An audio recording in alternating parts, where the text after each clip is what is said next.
Hi friends, இப்போ தமிழக வெற்றி கழக தலைவர் விஜய் அவர்கள் இன்னைக்கு மதியம் 1 மணிக்கு தமிழ்நாடு கவர்னரை மீட் பண்ண போறாரு.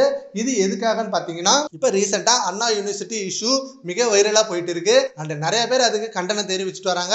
அந்த இஷ்யூவை பத்தி பேசதான் விஜய் அவர்கள் கவர்னரை மீட் பண்ணி பேச போறாரு. ஸோ அந்த இஷ்யூக்கு ஒரு நல்ல சொல்யூஷன் கிடைக்கணும்னு இப்போ வரைக்கும் நிறைய பேர் எதிர்பார்த்திருந்தாங்க. விஜய் அவர்களும் அவரோட பங்குக்கு ஒரு நல்ல தீர்வை தேடி தருவாரு அப்படின்னு நம்புறாங்க. ஏன்னா இப்ப நடிகர் விஜய் அவர்கள் கட்சி ஆரம்பிச்சு முதல் மாநாடு நடத்தி அது மிகப்பெரிய வெற்றி காமிச்சாரு. அண்ட் வருகிற 2026 சட்டமன்ற தேர்தல்ல களத்துல இறங்கி மிகப்பெரிய சவாலை எதிர்க்க போகிறாரு.